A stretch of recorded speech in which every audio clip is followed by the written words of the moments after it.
घटनाबाह्य मुख्यमंत्री, घटनाबाह्य राज्य, आता पडेल, उद्या पडेल, आठवड्यांनी पडेल, 15 दिवसांनी पडेल, 2 महिन्यांनी पडेल, पडलंच नाही. अंबरनाथमध्ये झालं ते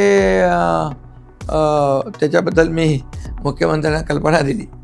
ते म्हणाले बरोबर नाही झालं. कोणाला मुख्यमंत्र्यांना दोष देऊन फायदा नाही आहे. भाजपला गरज नाही युतीची असं दिसत होतं आणि तुम्हाला मात्र खूप गरज आहे. युती काही करून युती आपली झाली पाहिजे. या सत्तेत तुम्ही होतातच ना. होतो ना मी मुख्यमंत्री नव्हतो ना, पण मी पक्षप्रमुख थोडाच होतो. मी मुंबई महापालिका जी निर्णय घेण्याची प्रक्रियेमध्ये त्याच्यात मी नव्हतो ना. कधी त्यावेळेस तुम्हाला मुद्दाम बाजूला ठेवलं गेलं असं म्हणणं नाही, बाजूला काय, ते पक्षाचे प्रमुख होते, नंतर ते मुख्यमंत्री होते. त्यामुळे मी असं कुठल्याही कामामध्ये, कोणाच्या निर्णय प्रक्रियेमध्ये मुद्दामून जात नाही. सीएम ने हाच प्रश्न विचारला ओके. तुम्ही गावात शिरायच्या आधी इथे आपला कुठला आघाडीतला कुठला आहे, विरोधी कुठला आहे हे विचारून घेता का? माहिती आहे पाठ झालं आम्हा कॉम्बिनेशन तुमची इतकी आहे, तिथे मैत्रीपूर्ण लढत, तिथे खरी लढत, तिथे कुठे कुठे अडचण होते. नाही, पण कसं आहे, आम्ही अनेक ठिकाणी आता महापालिकेत युतीमध्ये आहोत. मुंबई, ठाणे, कल्याण, डोंबिवली इतर महापालिका ज्या आहेत 12-13 ठिकाणी एकत्र आहोत. काही ठिकाणी तिथले स्थानिक पातळीवर कार्यकर्ते, मग एकतर निवडणुका थोड्या उशिरा झाल्या, गॅपमध्ये पडला, मग प्रत्येक कार्यकर्त्याला वाटतं निवडणूक लढवली पाहिजे. आणि मग त्यातून मग ते थोडंसं तिकडचं समीकरण बघून, परिस्थिती तिकडची बघून मग तिकडे निवडणुका वेगवेगळ्या आम्ही काही ठिकाणी लढतो आहे. पण आम्ही थोडं ठरवून घेतलं होतं की असं कुणावरही टोकाचा आरोप, टीका करायची नाही. डेव्हलपमेंट आणि तिथल्या समस्या, तिथले प्रश्न कसे आम्ही सोडवू याच्यावर बोलू. हे तुमचा आधीचा निर्णय हा होता, कुणावर टोकाची टीका करायची नाही. आम्ही दोघांनी ठरवलं होतं. पण तो गणेश नाईकांनी पाळला असं वाटतं. ते आता हे आरोप मला बघा 3-3.5 वर्ष झाले हे आरोप माझ्यावर सुरू. तेच कशाला, किती लोक करत होते.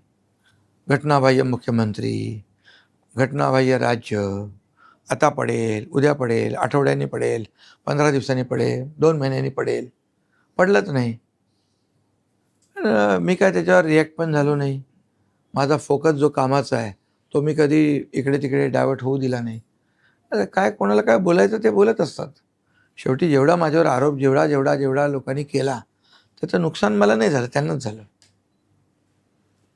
पण ज्या घोषणा आतापर्यंत तुमच्या विरोधातल्या पक्ष देत होते त्याच घोषणा भाजपच्या कार्यकर्त्यांनी पण मुंबईत काही ठिकाणी दिल्या. मुंबईमध्ये आता काय ठिकाण माहीत नाही मला, काय कसल्या घोषणा. मुंबईत तर युती आहे आमची. इथे काही ठिकाणी विरोधात घोषणाबाजी झाली. काय बघा, आता काही कसं आहे, आम्ही धोरण ठरवलं मुंबईमध्ये युती म्हणून लढवायचं. आता काही ठिकाणी काही किरकोळ गोष्टी होत असतात, त्याचं त्यांचा पक्षाने केला असेल, त्यांचा पक्ष त्याची दखल घेईल, आणि आमच्याने केलं असेल तर आम्ही दखल घेणार त्याची. पण त्याच्यामुळे काय मोठ्या लार्जर इश्यूवर परिणाम होत नाही ना. अंबरनाथमध्ये जे काय झालं ते अंबरनाथमध्ये झालं ते त्याच्याबद्दल मी मुख्यमंत्र्यांना कल्पना दिली. ते म्हणाले बरोबर नाही झालं. तुम्ही त्यांना पुढलं ते बरोबर नाही झालं का त्यांनी काँग्रेसची कसं आहे, ते म्हणाले मी दुरुस्त करतो, मग ते आम्ही दुरुस्त करून टाकलं. पण तुम्हाला या निवडणुका 29 महापालिकांच्या ज्या निवडणुका आहेत त्या तुमची इच्छा अशी होती की सगळ्यांनी एकत्र होऊन महायुतीमध्ये जावं. पण तुमच्या अंगणात म्हणजे तुमचा ठाणे जिल्हा असा समजला जातो, तर ठाणे जिल्ह्यात अनेक ठिकाणी युती केली गेली नाही. तुमचा आग्रह असतानाही युती केली गेली नाही. ठाणे तुम्हाला तुमच्या मनाप्रमाणे झाला. 87 जागा तुम्हाला 131 पैकी दिल्या गेल्या.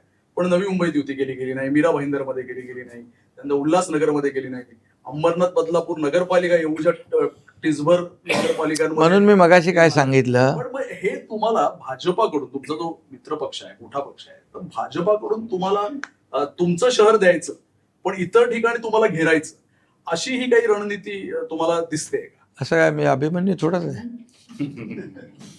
आणि असं काय विषय नाही आहे.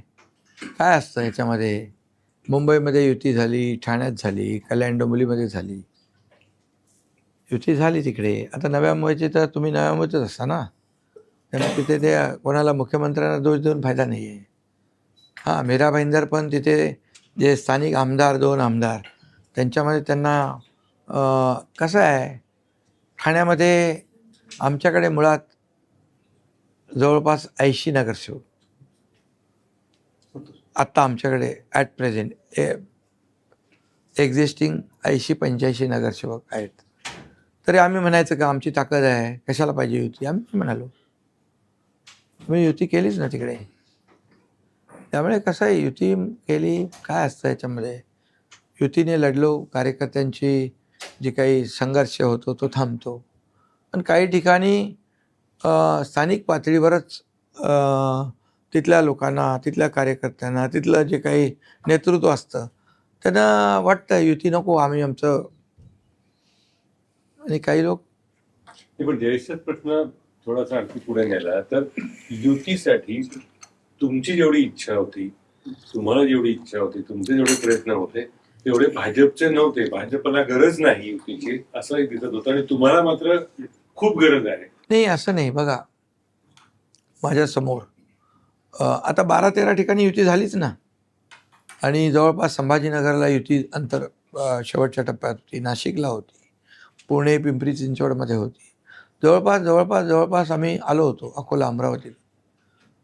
मुख्यमंत्री स्वतः त्याच्यात प्रयत्नशील होते आणि ते तिकडच्या लोकांना इन्स्ट्रक्शन पण देत होते, बोलवतही होते की युती काही करून युती आपली झाली पाहिजे. आता बघा काही अगदीच ठिकाणी परिस्थितीनुसार युती झाली नाही तरी ठीक आहे. वेगवेगळे लढलो, कार्यकर्त्यांना संधी मिळाली. मी मगाशीच सांगितलं, निवडणुका गॅपने झाल्या होत्या थोड्या, त्यामुळे कार्यकर्ते लढले, निवडणुका झाल्या. आणि शेवटी काय हे आम्ही नगर परिषदेत पण वेगवेगळे लढलो होतो. पण वेगळे लढलो तरीसुद्धा काही अगदी, आणि पुन्हा काही ठिकाणी आम्ही एकत्र आलो. आमचा नगराध्यक्ष झाला, त्यांचा उपनगराध्यक्ष झाला, त्यांचा नगराध्यक्ष काही ठिकाणी झाला. 1-2 अपवाद सोडले तर त्यामुळे ह्या कार्यकर्त्यांच्या निवडणुका असतात. मलाच गरज होती असं नाही, असं तुमचं नाही, गरज दोघांना असते ना. गरज आमचं बघा विचारधारेवर युती झालेली आहे. ही आमची युती बाळासाहेब, अटलजी, अडवाणींच्या काळातली आहे. ही सत्ता आणि खुर्चीसाठी युती झाली नाही, म्हणून तर आम्ही बाळासाहेबांचे विचार घेऊन निघालो ना. त्यामुळे युतीमध्ये मला मिळालं पाहिजे जास्त का त्याला मिळालं पाहिजे जास्त असं काही विषय नाही आहे. युती विचारांची आहे, विचारधारेची आहे, खुर्चीची नाही आहे. आणि म्हणून लोकसभा, विधानसभा ज्या आहेत निवडणुका, ह्या मोठ्या निवडणुका असतात आणि पक्षाच्या ध्येय धोरणावर त्या निवडणुका लढवतो आपण. या खालच्या निवडणुका कार्यकर्त्यांच्या निवडणुका असतात. त्यामुळे तिथले विषय पण वेगळे असतात, इश्यूज असतात, तिथले प्रश्न वेगळे असतात, तिथल्या कार्यकर्त्यांची भावना वेगळी असते. एवढं काय त्याला सिरियसली घ्यायची काही आवश्यकता नाही आहे. कार्यकर्ते लढले, उद्या पुन्हा. प्रताप सर एका कार्यक्रमात म्हणाले, आमच्याच कार्यक्रमात असं म्हणाले की आम्हाला ते ऑन कोर्ट म्हणाले असं की आम्हाला मुख्यमंत्रीपद दिलं यांनी भाजपाने, त्याबद्दल आम्ही कृतज्ञ आहोत. पण स्थानिक भाजपाचे जे नेते आहेत ते अतिशय अहंकारी आहेत आणि जर ते आमच्या गळ्यापर्यंत आले तर आम्ही त्यांना धडा शिकवू. आम्ही धडा शिकवल्याशिवाय आम्ही कमी करणार नाही. आणि हे सगळे स्थानिक अहंकारी भाजपाच्या नेत्यामुळे त्यांना अहंकार झालाय की आम्हीच मोठे आहोत, तर त्यामुळे हे सगळं घडतंय असं ते म्हणाले. त्यावर तुमचं? स्थानिक मगाशीच म्हणालो ना मी, हा स्थानिक आता बघा शीर्ष नेतृत्व जे आहे, वरिष्ठ नेतृत्व आहे ते युतीच्या बाजूने आहे. मग मोदी साहेब असतील, अमित शहा असतील, देवेंद्रजी असतील. पण ते असताना खालचे कसे नाही म्हणू शकतात? असं होऊ शकतं का की त्यांनी नाही, आता बघा खालच्या पातळीवर खाली शेवटी कार्यकर्ता पक्ष वाढवत असतो, त्यांना निवडणुका, या छोट्या निवडणुका आहेत ना. आता लोकसभा आणि विधानसभा निवडणुकांमध्ये गणितं वेगळी असतात. छोट्या निवडणुकांमध्ये कार्यकर्त्यांना संधी द्यायची असते. ती आमची इच्छा होतीच. शेवटी आपण धरून बांधून जबरदस्ती काही ठोकला तर त्याचे परिणाम चांगलेही होऊ शकतात, वाईटही होऊ शकतात. त्यामुळे त्याला आता झाल्या निवडणुका झाल्या, आता काय पुढे निवडणुका लोकसभेच्याच आहेत, त्यानंतर मध्ये जिल्हा परिषद होतील, नंतर लोकसभा निवडणूक होतील. आमचा काय लार्जर जो इंटरेस्ट आहे, लार्जर आता या स्थानिक पातळीवरच्या निवडणुकांमध्ये काय आहे, आता मुंबईचं घेतलं आपण, तर मुंबईचं आपण पाहिलं जर 20-25 वर्ष मुंबईमध्ये सत्ता ज्यांची होती त्यांनी किती कामं केली हे तुमच्यासमोर आहे. पण त्या सत्तेत तुम्ही होतातच ना. होतो ना मी मुख्यमंत्री नव्हतो ना, पण मी पक्षप्रमुख थोडाच होतो मी. त्यामुळे मुंबई महापालिका जे निर्णय घेण्याची प्रक्रियेमध्ये त्याच्यात मी नव्हतो ना. हा फरक आहे ना. कसं आहे, म्हणजे त्यावेळेस तुम्हाला मुद्दाम बाजूला ठेवलं गेलं असं म्हणणं. नाही बाजूला काय, ते पक्षाचे प्रमुख होते, नंतर ते मुख्यमंत्री होते. त्यामुळे मी असं कुठल्याही कामामध्ये कोणाच्या निर्णय प्रक्रियेमध्ये मुद्दामून जात नाही. माझी ती सवय नाही, माझा तो स्वभाव नाही आहे. त्यामुळे ज्या वेळेस मग मी नगरविकास मंत्री झाल्यानं अनेक निर्णय घेतले ना, मी अनेक निर्णय घेतले नगरविकास खात्यामध्ये. युनिफाईड DCPR आम्ही आणला, त्याच्यामध्ये सगळ्या सुटसुटीत गोष्टी आणल्या आम्ही. त्याच्यामध्ये लोकांना मी 50% प्रीमियम केला कोविडमध्ये. हे 91,000 कोटी जे एक आकडा दाखवतात ना, तो नगरविकास खात्याने प्रीमियम 50% केला, स्टॅम्प ड्युटी 50% केलं, म्हणून तो वाढला. आणि आम्ही त्याच्यात अट घातली, प्रीमियम तुम्हाला 50% आम्ही कमी करतोय, तुम्ही स्टॅम्प ड्युटी, हे जे घर घेणारे एंड युजर आमचे कस्टमर आहेत त्यांची स्टॅम्प ड्युटी 50% ती पण तुम्ही भरायची, म्हणजे त्याला 0 स्टॅम्प ड्युटी केलं त्या लोकांनी. पैसे आले पेटीमध्ये मुंबई महापालिकेच्या. आणि ते सांगतात FD तोडली. मी काल चार्ट दाखवला. तुम्ही 2019मध्ये वर्षाला किती रुपये खर्च करत होते? 5,000 कोटी. तुमचे पैसे किती होते ते? 70,000 75,000 कोटी. दुसऱ्या वर्षी तुम्ही जेवढे तुमचं कार्यकाळ होता त्याच्यानंतर खाली आल्यानंतर आम्ही इकडेही वाढवले, खर्चही वाढवला. आत्ता शेवटचा जो खर्च आहे 20,000 कोटी रुपये इन्फ्रास्ट्रक्चरमध्ये BMCने खर्च करून 80,000 कोटीच्या ठेवी आहेत. हे लपवतात ते. म्हणजे खर्च वाढून सुद्धा मग आम्ही कॉन्क्रीटचे रस्ते केले, सिवरेज ट्रीटमेंट प्लॅन्ट. एका छोट्या शहराचं सिवरेज ट्रीटमेंट प्लॅन्ट असतं, पण मुंबई महापालिका एवढी मोठी असून STP नाहीत, असंच पाणी समुद्रात सोडतात. आता बाजूनी गेलो तर बघा काळं काळं पाणी दिसतंय, त्याला दुर्गंधी येते. का 25 वर्ष? हे किती प्रदूषण आहे. मग ते आम्ही केलं. आज 1.5 वर्षामध्ये पुढे 7 STPची कामं कंप्लीट होतील. अख्खं ड्रेनेज सिवरेजचं पाणी सगळं ट्रीटमेंट होऊन जाईल. त्यातलं काही पाणी आपल्याला यूज करता येईल, काही पाणी आपल्याला जे जाईल ते शुद्ध पाणी जाईल. पण तुमच्यावरती कामं तुम्ही खूप केली सांगता, पण त्याचा सगळ्यात मोठा जो आरोप होतो ते इन्फ्रा रिलेटेड जी आहे ती कॉन्ट्रॅक्टर ड्रिव्हन कामं झाली, कॉस्ट एस्केलेशन प्रचंड प्रमाणावर झालं आणि अनावश्यक कामं काढली गेली. त्यावरती तुम्हाला काय? आता अनावश्यक कामं म्हणजे अटल सेतू, कोस्टल. हा कोस्टल 90चा आहे. 3 वर्ष तर महापालिकेच्या BMCच्याच परवानग्या नव्हत्या मिळाल्या. देवेंद्रजी जेव्हा मुख्यमंत्री झाले आणि सेंट्रलकडून परवानग्या आणल्या, राज्याच्या परवानग्या दिल्या, ते दाखवत नाहीत, ते सांगत नाहीत. कोस्टल आम्ही केलं. बरं, पैसे जे वापरले तेही तुम्हाला मी सांगतो. जेव्हा ते पैसे जो फंजिबल FSIचे पैसे, डेव्हलपमेंट चार्जेस, फंजिबल FSI, त्याचे पैसे बाजूला काढले. 25,000 कोटी रुपये त्याचे जनरेट झाले. मग देवेंद्रजी मुख्यमंत्री होते, मी मंत्रिमंडळात होतो. आम्ही एक निर्णय घेतला, पॉलिसी ठरवली, हे पैसे अशा मोठ्या प्रोजेक्टला लावायचे. त्यातले पण पैसे कोस्टलला लावलेत ना. तुम्ही ते सगळं. आणि BMC म्हणजे काय? कोणाची थोडी खाजगी प्रॉपर्टी आहे. आम्ही कुठे सांगतोय आम्ही केले. आम्ही त्याला वेळेत केलं. 2.5 वर्षाचं काम बंद पडलं होतं. मुख्यमंत्री ते असताना काय काम होतं चालू. हळूहळू जेव्हा मी मुख्यमंत्री झालो, तो एक स्पॅन कोळीवाड्यातला 60 मीटरचा 120 मीटर करायचा होता. म्हणाले होणार नाही. मी जेव्हा मुख्यमंत्री झालो, मी तेव्हा त्यांना सांगितलं होतं त्यातून मार्ग काढा, कारण तो जो नेव्हिगेशन स्पॅन आहे तो मोठा करायला पाहिजे. कारण बोटी जे ये जा करतात, हे काय बोटी म्हणजे काय गाडी नाही ना अशी बरोबर लाईन लेवलमध्ये चालणार. वादळामध्ये हवेमध्ये टक्कर होऊ शकते त्यांची. नाही होणार नाही ते. मी आल्यानंतर कमिशनरला बोलवलं.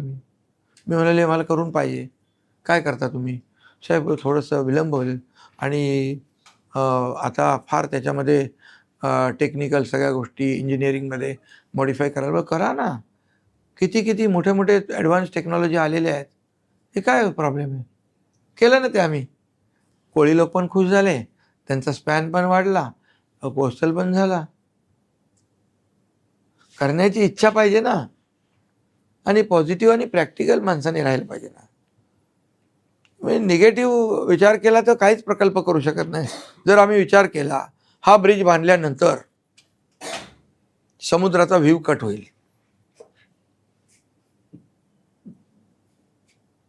लाखो लोकांना त्याचा फायदा होईल, हा विचार करायला पाहिजे.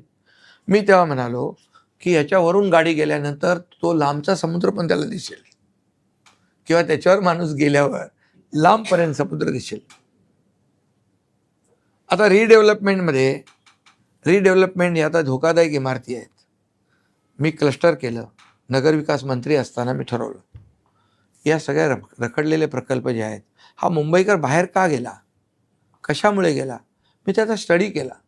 तर प्रकल्प बघितले मी, काही प्रकल्प डेव्हलपरने घेतले, इकडचा घेतला पण तो बनवलाच नाही, त्यांनी दुसऱ्याला विकला कमिशन घेऊन. त्या सोसायटीने कमिटीने पैसे घेतले आणि त्या तिसऱ्याला विकला. 20 वर्ष रमाबाई आंबेडकर नगरचा SRA रखडला. एक बिल्डिंग फक्त उभी केली आणि बाकी काहीच नाही, ना भाडं ना घर, काहीच नाही. गेले सोडून लोक, भाडं नाही. 160 कोटी रुपये मी मुख्यमंत्री असताना जाऊन चेक दिले त्यांना, आणि तो प्रकल्प आता SRA आणि MMRDA मिळून करते. कुबेर साहेब, आम्ही त्याच्यामध्ये काय केलं आहे, SRA बरोबर MMRDAला जोडलं, त्यांना भाडं दिलं, आता काम सुरू झालं आहे. 17,000 घरं, असे 17 आम्ही क्लस्टर तयार केले मुंबईत पहिल्या फेजमध्ये. आणि हे सर्व MMRDA, BMC, CIDCO, MIDC, MSRDC, SRA आणि म्हाडा हे गव्हर्नमेंट अथॉरिटीज करणार. कारण जेवीमध्ये हा याचं सोल्युशन आहे. तेव्हाच तो मुंबईतला बाहेर गेलेला माणूस इथे येणार, त्याच्या घरात राहायला. जेव्हा डिमांड आणि सप्लाय याच्यामध्ये तफावत होते तेव्हा घरांच्या किमती वाढतात. तुम्ही मोठ्या प्रमाणावर घरं जनरेट होतील जेव्हा हाऊसिंग स्टॉक, तेव्हा परवडणारी घरं मिळतील.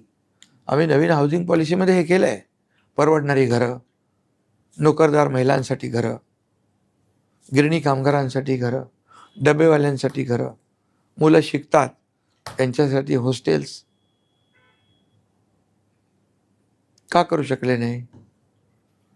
आम्ही ते सुरुवात केली. क्लस्टर काय म्हणतात लोक, ठाण्याला तुम्ही एकदा बघा, 25-30 माळ्याच्या इमारती उभ्या राहिल्या, क्लस्टर सुरू झालं. क्लस्टर म्हणजे काय?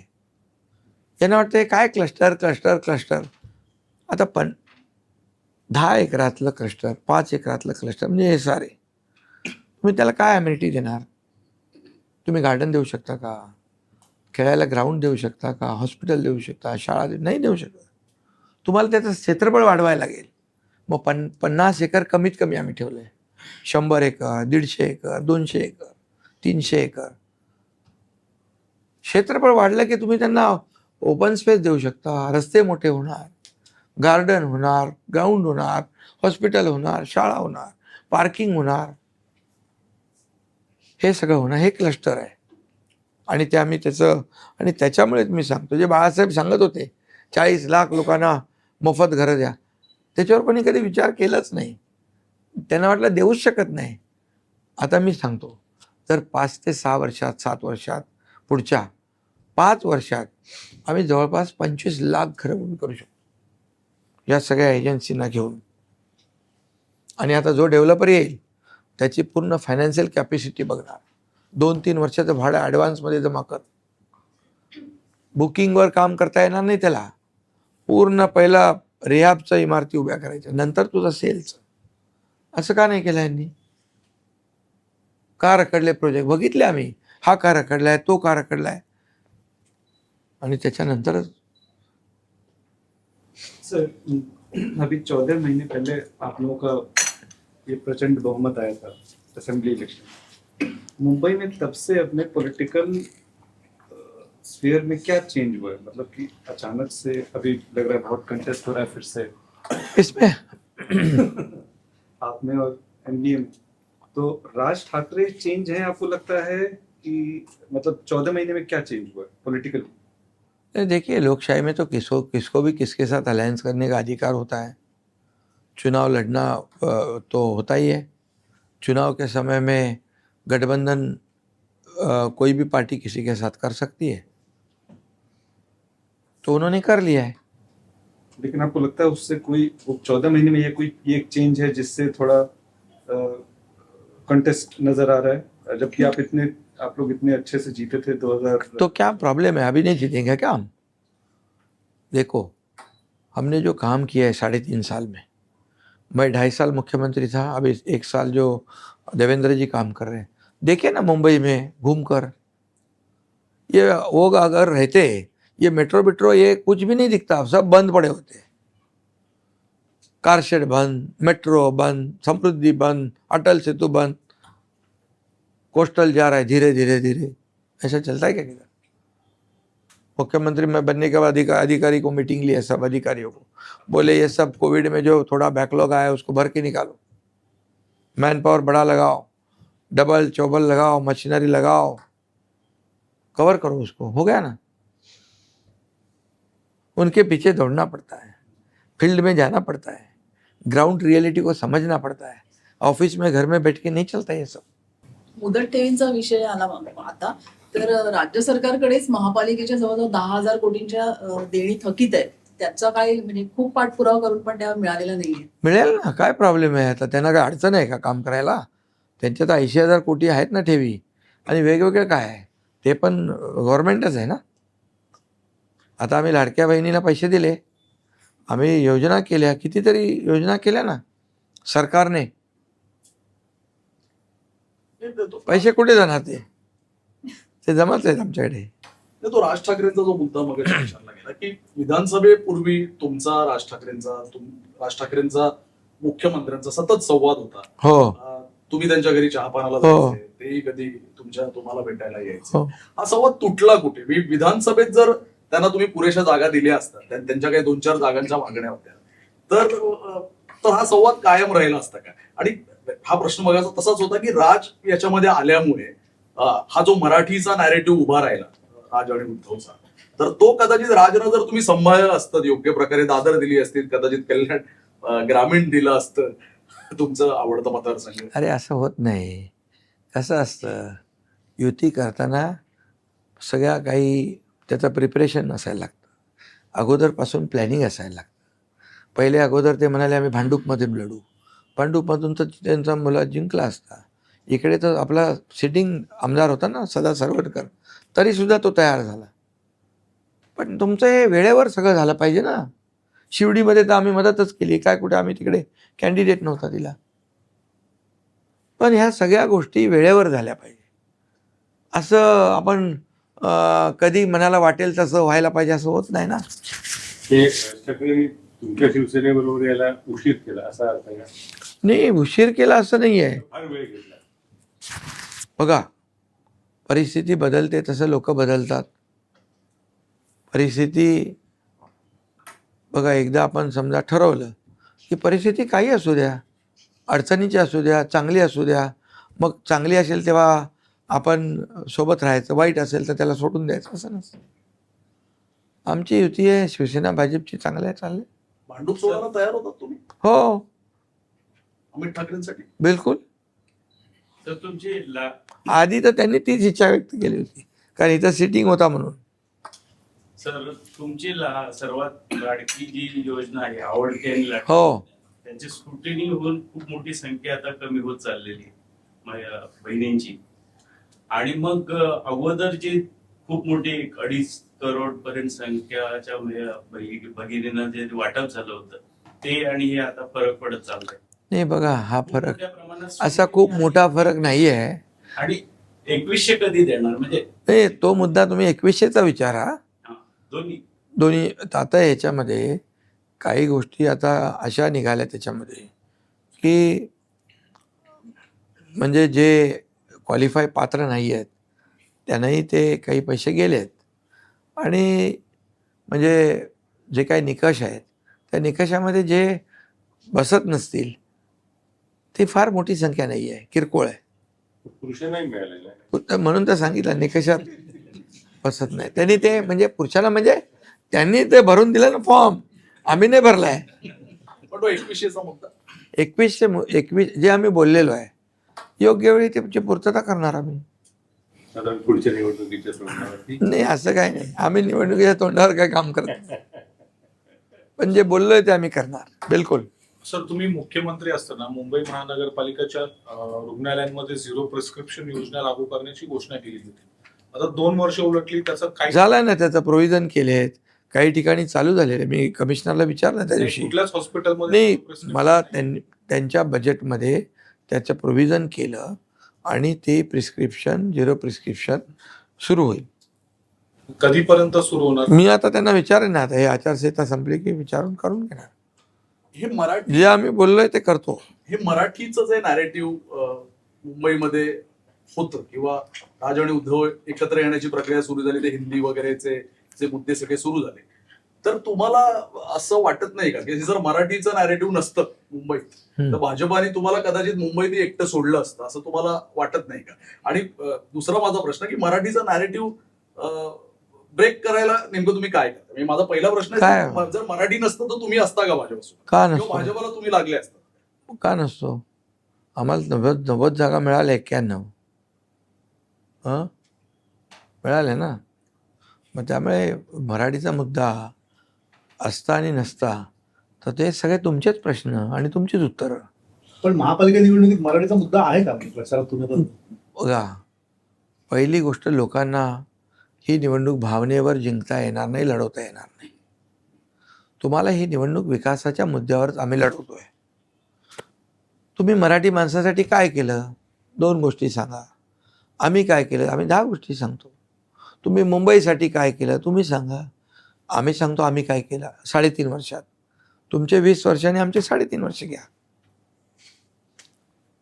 लोकांना बघा, आम्हाला काय सुविधा मिळत आहेत, आमची वाहतूक कोंडीतून मुक्तता कशी होती आहे हे लोकांना पाहिजे. पिण्याचं पाणी पाहिजे, चालायला फुटपाथ पाहिजेत. हे इतके वर्ष आता कॉन्क्रीटचे रस्ते कधीच करायला पाहिजे होते ना, ते आम्ही करतोय ना. वाहतूक कोंडीतनं कुठे सुटका झाली? मग करतोय ना आम्ही साहेब. आता तुम्ही वर्सोवा, आता वेस्टर्नची जी ट्रॅफिक आहे, बांद्रा वर्सोवा सिलिंगचं काम चालू आहे. आता वर्सोवा टू आम्ही इकडे जातोय भाईंदरला, भाईंदर टू विरार, म्हणजे वेस्टर्नची ट्रॅफिक डिकंजेस्ट झाली. तिथून आम्ही बोरिवली ठाणे टनेल करतोय, इथून गोरेगाव मुलुंड लिंक रोड करतोय, म्हणजे रिंग रोड झाले.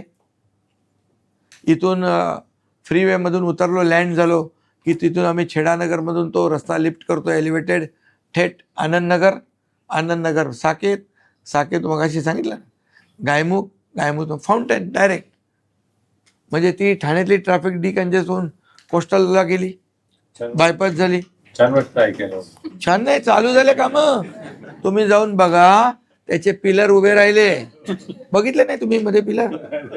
बघतो म्हणजे काय बघावं लागतं, 3 तास अडकलेलाच असतो. नाही, पण आता थोडं तुम्हाला मिळवायला काहीतरी सहन करायला लागेल ना. असं काय करताय तुम्ही? पिलर बघत नाही मध्ये उभे आहेत ते?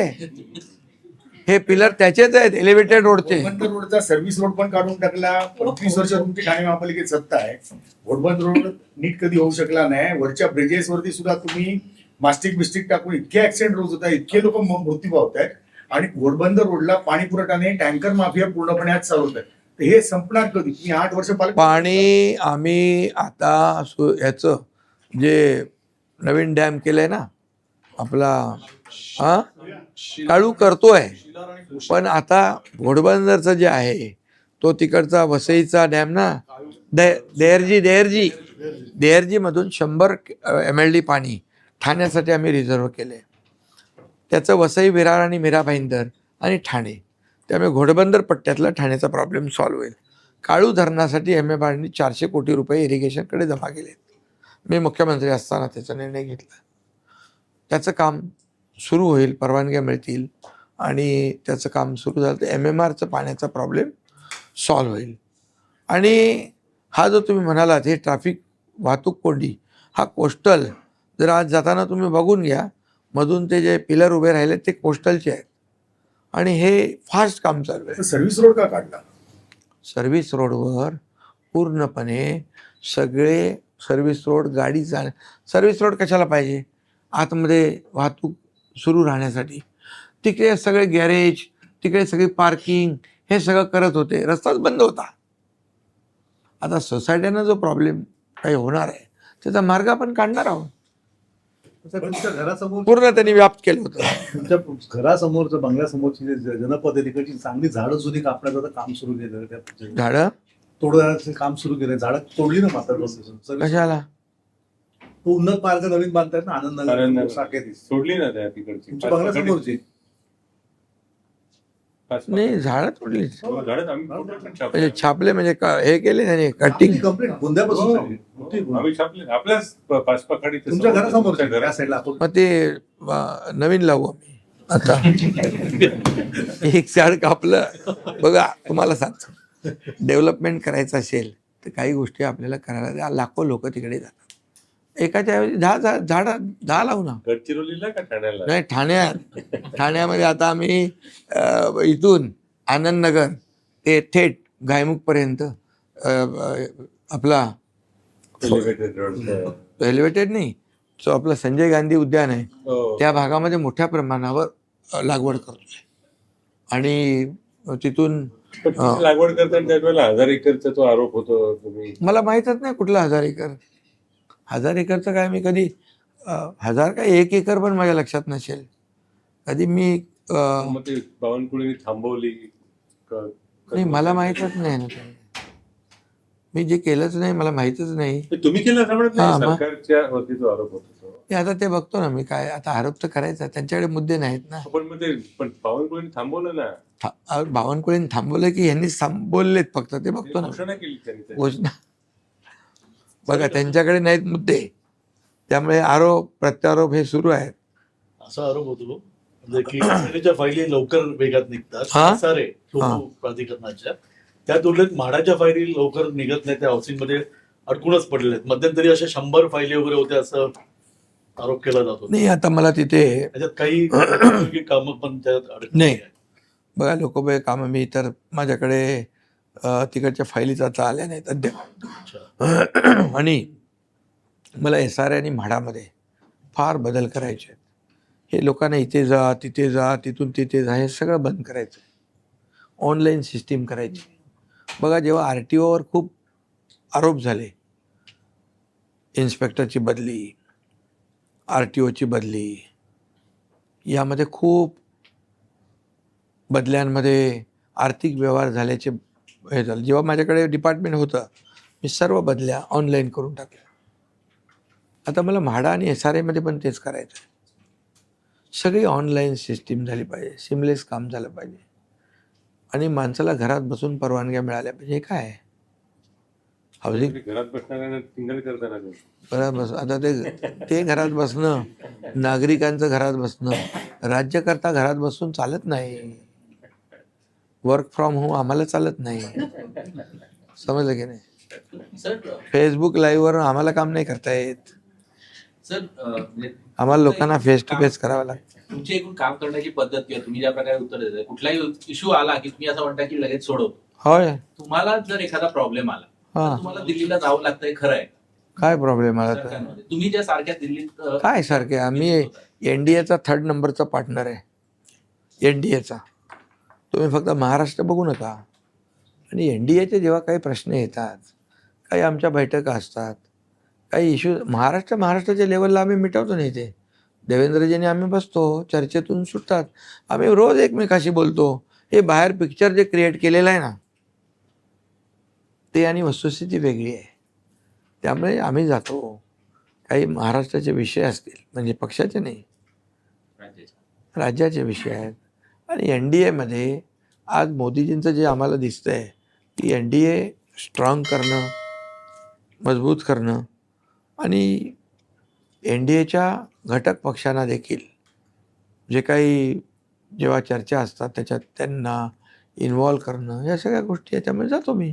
पण तुम्ही मूळच्या शिवसेनेत होतात ना, तेव्हापासून एक मुद्दा सातत्यानं येतो. मग तेव्हा ती शिवसेना NDAचा घटकच होती, तुम्ही घटक आहात. पण तुमच्यापेक्षा संख्येने लहान असलेल्या पक्षांना महत्वाची खाती केंद्राकडून दिली जातात. आताही तसंच सुरू आहे. त्याबद्दल तुम्हाला नाही का काय म्हणावं? नाही बघा, मी परत एकदा सांगतो, आम्ही बार्गेनिंग करणारे लोक नाही आहोत.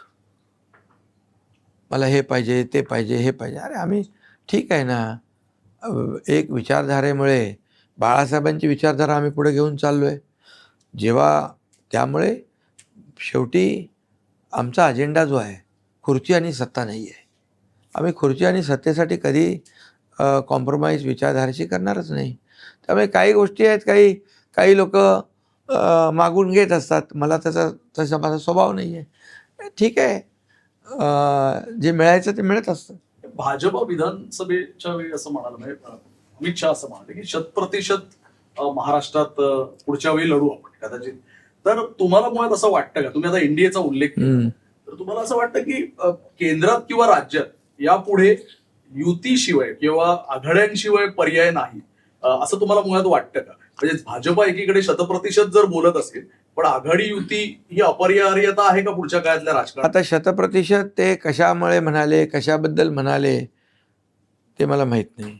पण बिहारमध्ये ते 5 पक्ष एकत्र आले, 5 पक्षांनी एकत्र निवडणूक लढवली आणि त्यांची मेजॉरिटी वन साईड आली.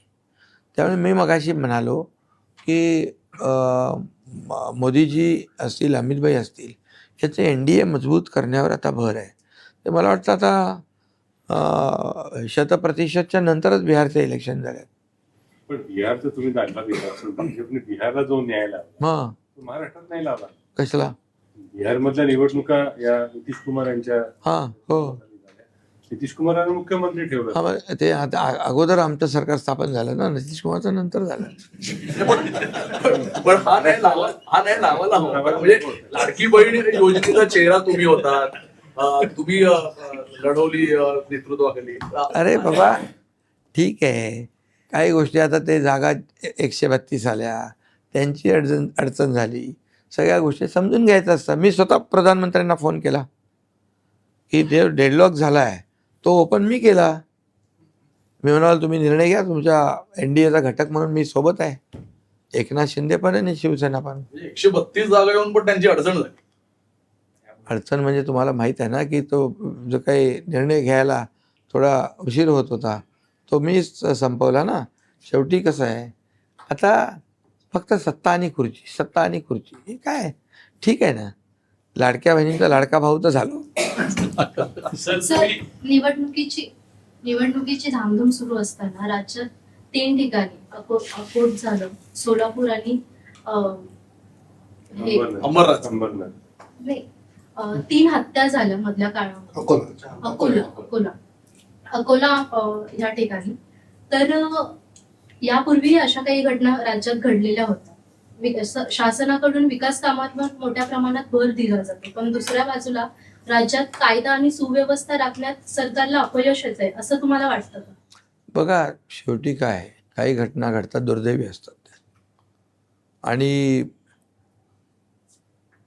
काही लोक निवडणुकीमध्ये कोणी जिंकलं की त्याचं हत्या करणं सूड भावनेने, हे काही राज्याला शोभनीय नाही आहे. परंतु घटना झालेली असते.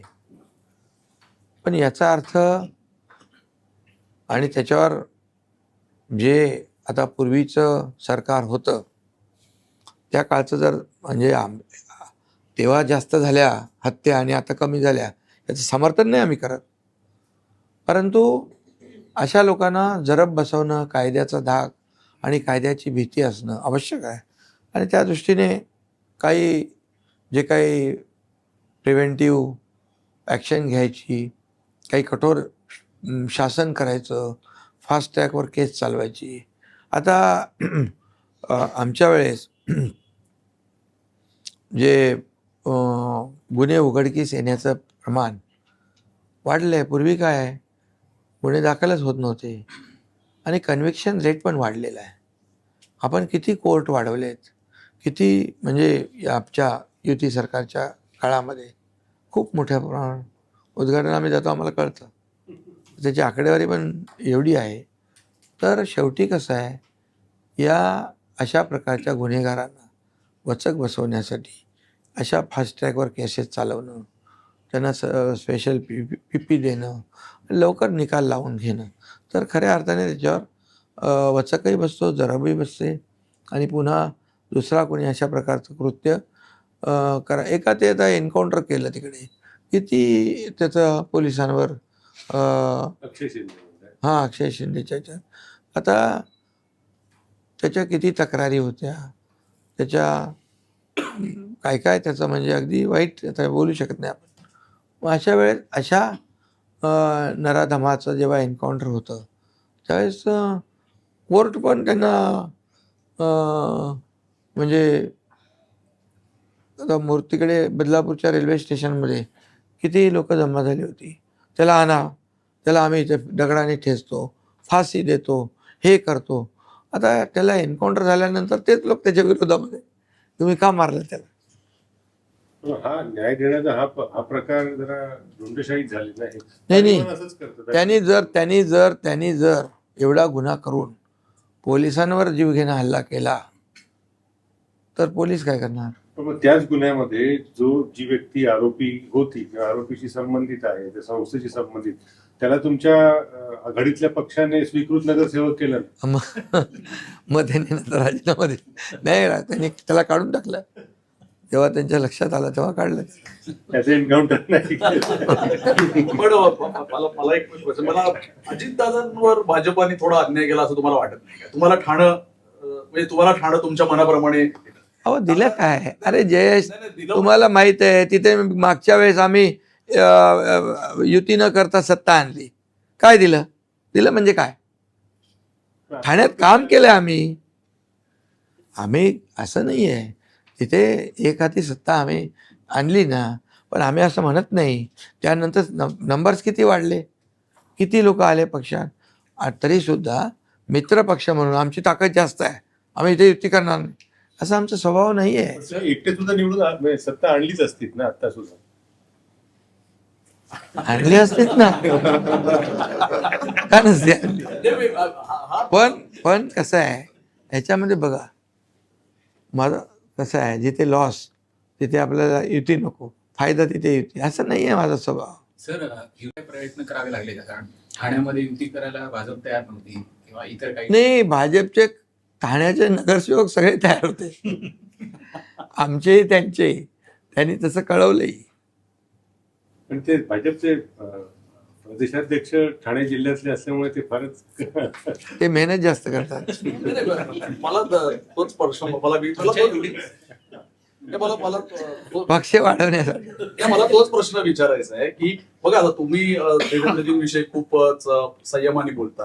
आता देवेंद्रजी येऊन गेले, ते तुमच्याविषयी संयमाने बोलता. तुम्ही दोघंही एकमेकांच्या विरोधात कुठेही बोलत नाही.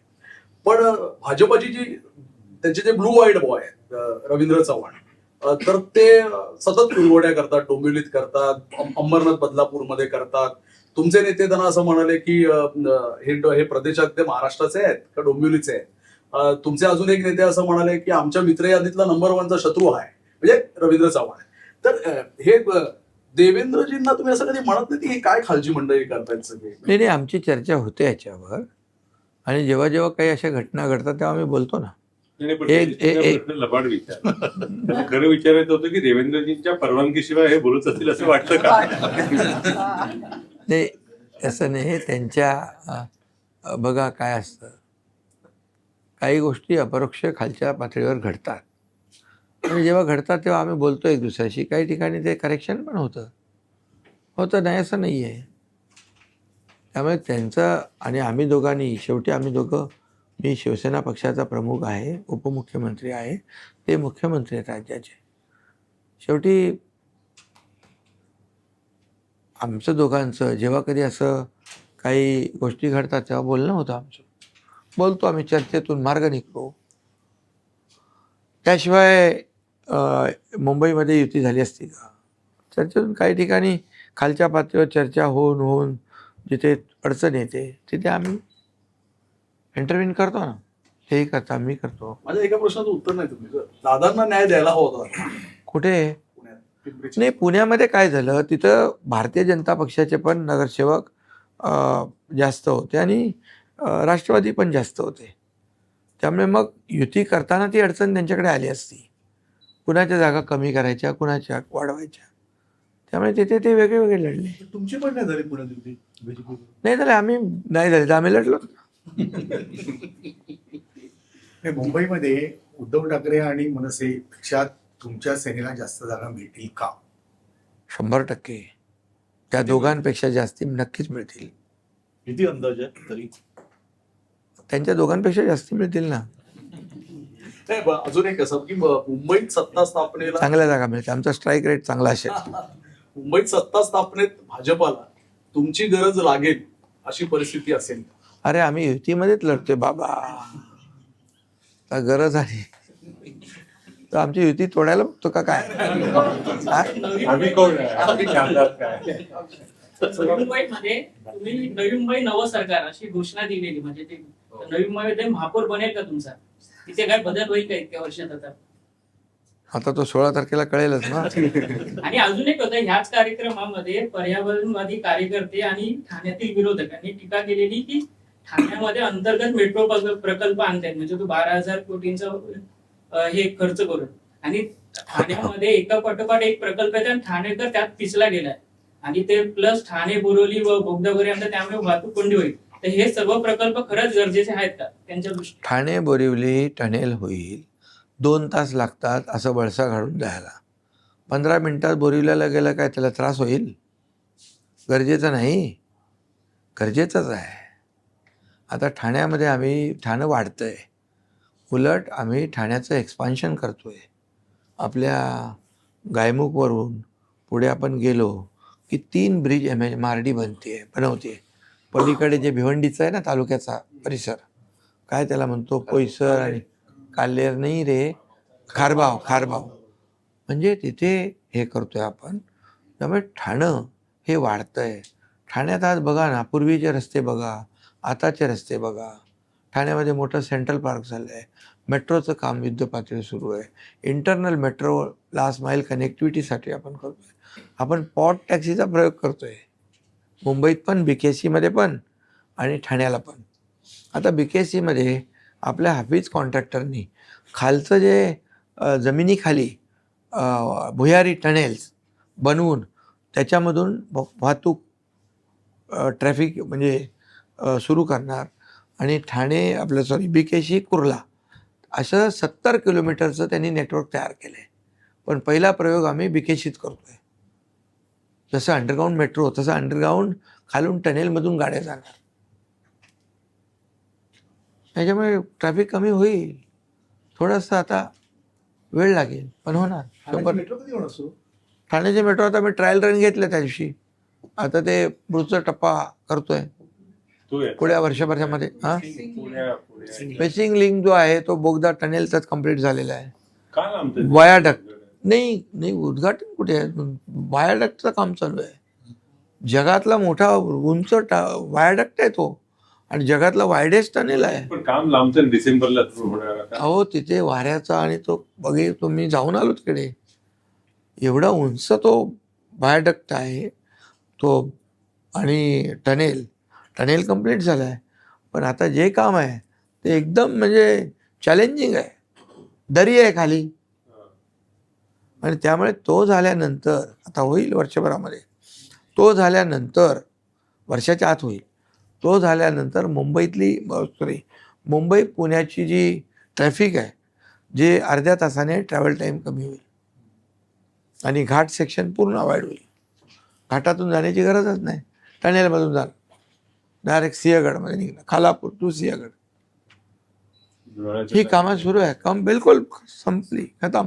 सर, आप मुंबई सिटी के गार्डन मिनिस्टर भी, पिछले 3 साल में 1500 करोड़ रुपए DMC का फंड MLAs और MLCs और MPs को गया. उसमें से 1490 करोड़ था, उसमें से केवल एक ऑपोजिशन के MLA को पैसा मिला. इसमें मुद्दा ये है कि जनता जो ऑपोजिशन के वोट जिस एरिया में, वहाँ पे डेवलपमेंट का काम नहीं होगा. नहीं लेकिन मैं अब वैसे अगर आगे भी म्यूनिसिपल आप मान लीजिए बीएमसी जीतेंगे या थाने जहाँ पे भी जीतेंगे, वहाँ पे जो कॉर्पोरेटर ऑपोजिशन का आएगा वहाँ पे पैसा नहीं जाएगा। अगर इस तरीके से चला तो ऐसे- इज दिस ऐसा नहीं होता है। सर यहाँ पे तो ऐसा देखिए बात सुनिए, अभी जो मैंने अभी ये पिछले साल और अभी जो एमएलए का फंड जो इसका डिस्ट्रीब्यूशन किया उसका चार्ट आपके पास देता हूँ मैंने अपोजिशन को भी देने को बोला है, क्योंकि अपोजिशन के लिए भले अपोजिशन है लेकिन लोग तो रहते हैं ना वहाँ पर, पब्लिक है ना, वो तो रहता है ना। और बीएमसी में अभी जो रोड हमने बनाए हैं कंक्रीट के, वो ये अपोजिशन का यहाँ पर कॉरपोरेटर है या था वो देख के नहीं बनाया, लार्जर फंड है ना सर, लार्जर फंड है ना। तो बीएमसी के लार्जर फंड से काम हो रहा है। ये तो एमएलए को जो पैसा नहीं एमएलए 60 70 करोड़ मिले हैं, काम भी नहीं पता चल रहा है क्या काम हो रहा है। नहीं, आपको- एक दूसरी चीज बता रहा हूं। हम लोग खोज रहे थे कि 1500 करोड़ रुपए का काम कहाँ हुआ है, नहीं पता चल रहा है सर। ऐसा नहीं होता है। सर, हम अरे बाबा आप खोजने से क्या, उधर ऑडिट लगा दूंगा मैं तो मैं इसलिए- तुरंत, उसको क्या पैसे कहाँ गए क्या है वो मैं ऐसा किसको छोड़ता नहीं, वो तुरंत अपना वो मैं करा दूंगा। आप और अभी जो है ना डिस्ट्रीब्यूशन किया अभी, ये कलेक्टर को पूछ लो, मैंने खुद ही बोला है कि अपोजिशन को भी, उनको भी उनका कॉन्स्टिट्यूंसी है, उधर भी पब्लिक है, उनको भी हमें सुविधा तो देना है। डीसीएम तो सबके हैं ना। है ना, देता हूँ ना, मैं तो मुख्यमंत्री था तो सबको पैसे दिया था। एक शेवटचा मी विचारतो. नगरपालिका निवडणुका पाहिल्या, महापालिका निवडणुका आपण पाहतोय. तुम्ही राज्यभर फिरता, विधानसभेला तुम्ही फिरला, लोकसभेला तुम्ही फिरला. तुम्हाला आलेला प्रश्न विचारला की तुम्ही थकत नाही का, तर एवढं सगळं ओझं तुम्ही घेऊन फिरता संघटनेचं, तुम्हाला असं वाटत नाही का की तुमची सेकंड लाईन जी दुसरी फळी असते संघटनेमध्ये, मंत्र्यांची असो किंवा नेत्यांची असो, ती उभीच राहत नसल्यामुळे तुम्हाला एवढी सगळी पूर्ण महाराष्ट्राचं ओझं घेऊन फिरत राहावं लागेल, हे तुम्हाला पुढच्या काळात कसं झेपेल तुम्हाला? नाही, पण असं तुम्हाला का वाटतं की दुसरी फळी नाही आहे? तुम्ही दिसताय ना सगळीकडे. दिसता म्हणजे मलाच लोकांना मीच पाहिजे असतो ना. आता माझ्याकडे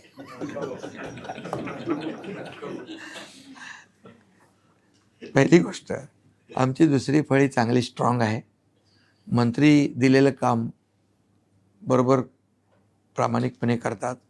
त्यांना सांगितलं अकोल्यामध्ये जा, अमरावतीत जा, संभाजीनगरमध्ये जा, त्यांना आम्ही वेगवेगळ्या ठिकाणी जबाबदारी दिलेली आहे. एकटा माणूस सगळं करू शकत नाही ना. खासदार आपले काम करतात, ते जिथे मला जाणं शक्य होत नाही तिथे खासदारांना मी पाठवतो, मंत्र्यांना मी पाठवतो. आणि जिथे आवश्यक आहे, काही लोकांना ते मंत्री जाऊन पण माझा त्यांना बाईट लागतो, भाषण लागतं, तर हे मला करावं लागतं. शेवटी मला कार्यकर्ते सांभाळायचे आहेत. मी नेता म्हणून किंवा पक्षाचा प्रमुख म्हणून मी काम नाही करत. आजही माझ्यातला कार्यकर्ता जिवंत ठेवलेला आहे मी. त्यामुळे मी कसं आहे, लोकांना जे हवं असतं ते आपल्याला करायला पाहिजे. आणि आता आपला नवीन सुरुवात आहे आमची. 3 वर्षामध्ये 60 आमदार आणणं निवडून सोपी गोष्ट आहे का? 72 अध्यक्ष नगराध्यक्ष निवडून आणणं सोपी गोष्ट आहे का? 1400 नगरसेवक निवडून आणणं सोपी गोष्ट आहे का? ही सुरुवात आहे जयेश, समजलं की नाही? आगे आगे देखो. पुन्हा येईन या घोषणेवर विश्वास आहे तुमचा? नाही म्हणजे पुन्हा मुख्यमंत्री बघा,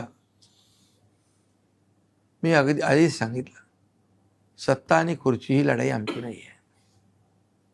प्रामाणिकपणे मी सांगतो, सत्तेवर ज्याने आम्हाला बसवलं खुर्चीवर, त्यांचे प्रश्न काय आहेत ते शोधणं आणि सोडवणं.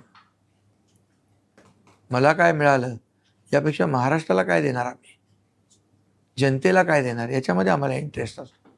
काय मुख्यमंत्री होतो ना मी मुख्यमंत्री. त्यावेळेस पण मी कार्यकर्ता म्हणूनच वागलो ना. माझ्यामध्ये काय बदल दिसला तुम्हाला मुख्यमंत्री होण्यापूर्वी आणि आता? मी जो जसा होतो तसाच आहे.